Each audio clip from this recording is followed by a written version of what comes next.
ആദ്യം മന്മഥൻ സാറായിരുന്നു, M P Manmadhan മുഖ്യമന്ത്രിയായവരായിരുന്നു.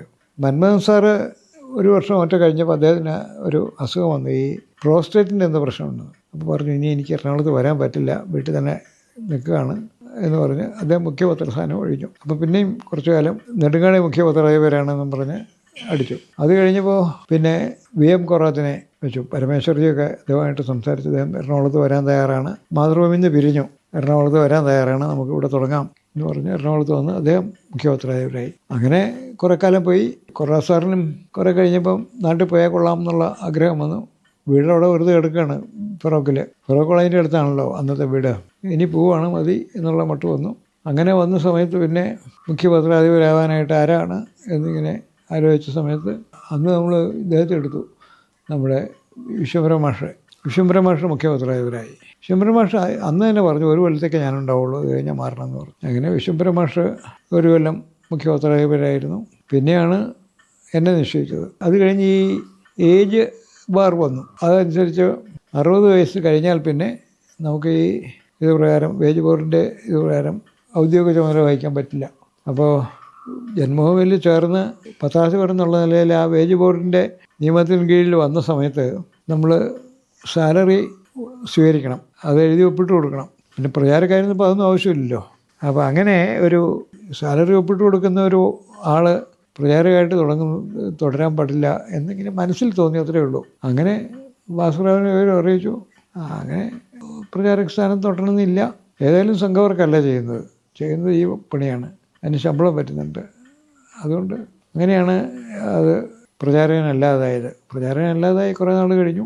അങ്ങനെ പിന്നെ നമ്മുടെ മാനേജരായിട്ട് സുന്ദരം എന്ന ഒരാൾ ആലുവക്കാരനുണ്ടായിരുന്നു. സുന്ദരം വളരെ സമർത്ഥനാണ്. സുന്ദരമാണ് ഇപ്പോൾ ജന്മഭൂമി ഇരിക്കുന്ന ഇളമക്കരയിലെ 12-13 സെൻറ്റ് സ്ഥലമുണ്ട്, എല്ലാം കൂടെ ഇപ്പോൾ 20 സെൻറ്റ് ഉണ്ടെന്ന് തോന്നുന്നു.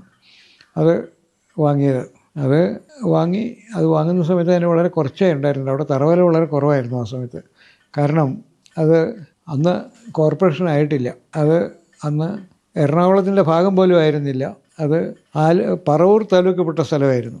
അത് കഴിഞ്ഞ് പറവൂർ താലൂക്കിൽപ്പെട്ട ഈ ഇളമക്കര എന്ന് പറയുന്ന ആ ഏരിയ, അതും കൂടെ കോർപ്പറേഷൻ്റെ ഉള്ളിൽ പെടുത്തിക്കൊണ്ടുള്ള ഒരു വിജ്ഞാപനം ഗവൺമെൻറ് പുറപ്പെടുവിച്ചു. അങ്ങനെ പുറപ്പെടുവിച്ചതിന് ശേഷം അവിടെ വിലയൊക്കെ കൂടി. അപ്പോൾ ഈ ലോൺ എടുക്കാനും മറ്റൊക്കെ ഈ സ്ഥലത്തിൻ്റെ വില കാണിക്കാമല്ലോ, കൂടുതൽ ലോൺ എടുക്കാനുള്ള സൗകര്യം കിട്ടി. അങ്ങനെ അവിടെ ആ ബിൽഡിങ് പണിതു, അങ്ങനെ ഒരു സൗകര്യം കിട്ടി.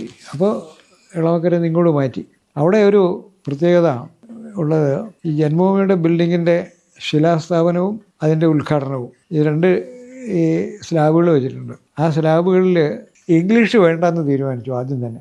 അതൊരു സ്റ്റൈലാണല്ലോ ഇപ്പോൾ എല്ലാം ഇംഗ്ലീഷിൽ തന്നെ വയ്ക്കുക എന്നുള്ളത്. അപ്പോൾ ഹരിയേട്ടൻ പറഞ്ഞു ഒന്ന് സംസ്കൃതത്തിലാക്കാമെന്ന് പറഞ്ഞു. അങ്ങനെ സംസ്കൃതത്തിലാക്കി. അത് 2ഉം, ഹരിയേട്ടനാണ് ശിലാസ്ഥാപനം, മറ്റേത് അഡ്വാനിയാണ്. അത് 2ഉം ആ സ്ലാബിൽ 2ഉം സംസ്കൃതത്തിലാണ് എഴുതിയിട്ടുള്ളത്. സംസ്കൃതത്തിൽ എഴുതി വെച്ചാൽ അതാദ്യമാണ് സംസ്കൃതം. അപ്പോൾ അതിൻ്റെ ശരിയായിട്ടുള്ള തെറ്റില്ലാതെ വാചകം വേണ്ടേ. അത് എനിക്ക് തോന്നിയ പോലെയൊക്കെ ഞാൻ പറഞ്ഞു കൊടുത്തു. അപ്പോൾ കുറച്ച് തെറ്റുകളുണ്ടായിരുന്നു. അത് MS സാർ തിരുത്തി തന്നു. MS സാർ സംസ്കൃതക്കാരനാണല്ലോ, മഹോപാധ്യായനല്ലേ. അത് തിരുത്തി തന്നിട്ട് അങ്ങനെ സംസ്കൃതത്തിൽ എഴുതി വെച്ച ഒരു ഉദ്ഘാടന ഫലകം ഉണ്ട് അവിടെ. പക്ഷേ ഇപ്പോൾ അത് മണ്ണിനടിയിലായിപ്പോയി. അവിടെ മണ്ണിട്ട് പൊക്കിയ ആ സ്ഥലമേ, അവിടെ വെള്ളം കിട്ടുള്ള സ്ഥലമാണ്, കാരണം ഇത് കാണാനില്ല.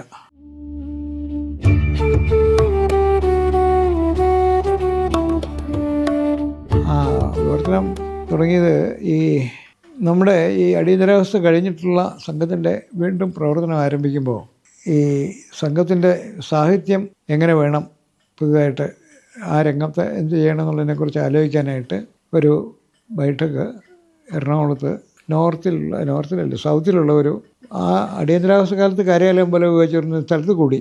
അപ്പോൾ ഭാവിയിലുള്ള സാഹിത്യം എന്ത് വേണം, എങ്ങനെ വേണം എന്നുള്ളതിനെക്കുറിച്ചൊക്കെ ആലോചിക്കാനായിട്ടാണ് കൂടിയത്. അതിൽ ഹരിയേട്ടനുണ്ടായിരുന്നു, മാധവജി ഉണ്ടായിരുന്നു, പിന്നെ നാരായണൻ സാറുണ്ടായിരുന്നു. അങ്ങനെ 4-5 പേര് ചേർന്നിട്ടുള്ള അനന്തേട്ടൻ, അന്ന് പ്രാന്തസംഖ്യയിലൊക്കെ അനന്തേട്ടനായിരുന്നല്ലോ, അനന്തേട്ടനുമൊക്കെ ചേർന്നു.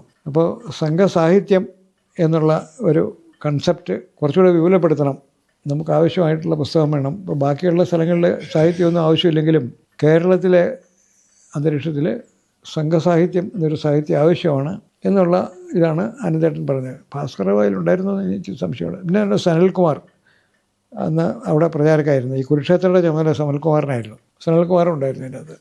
അവിടെ വച്ച് സംഘ സാഹിത്യം, സംഘത്തിൻ്റെ മാത്രമായിട്ടുള്ള സാഹിത്യം ഉണ്ടല്ലോ, സംഘസംബന്ധമായിട്ടുള്ള സാഹിത്യം, അത് പ്രസിദ്ധീകരിക്കാനായിട്ട് കേസരിയുടെ ഹിന്ദുസ്ഥാൻ പ്രകാശൻ ട്രസ്റ്റ് അല്ലേ, ഹിന്ദുസ്ഥാൻ പ്രകാശൻ ട്രസ്റ്റിനെയും അതേപോലെ ഹൈന്ദവ സാഹിത്യം, സംഘമായിക്കൊള്ളണമെന്നില്ല, സംഘം അതിൽ വന്നുകൂടാന്നുമില്ല.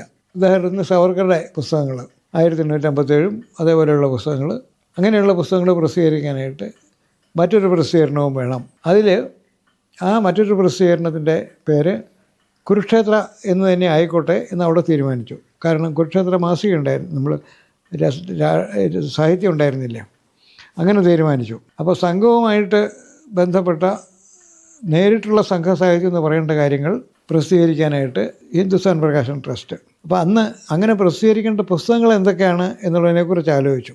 അതിൽ ഒന്ന് നമ്മുടെ ഡോക്ടർ എഡ്ഗാർ എന്നുള്ള പുസ്തകം, നാനാ പാൽക്കറുടെ, അങ്ങനെ കുറേ പുസ്തകങ്ങളെക്കുറിച്ച് വന്നു. അതിൻ്റെ അകത്ത് ഈ ശേഷാദ്രിജിയുടെ ചില പുസ്തകങ്ങളുണ്ടായിരുന്നു, അതൊക്കെയാണ്. അങ്ങനെ കുറേ പുസ്തകങ്ങൾ നേരിട്ട് സംഘത്തിൻ്റെ സാഹിത്യമായിട്ട് വരുന്നത്.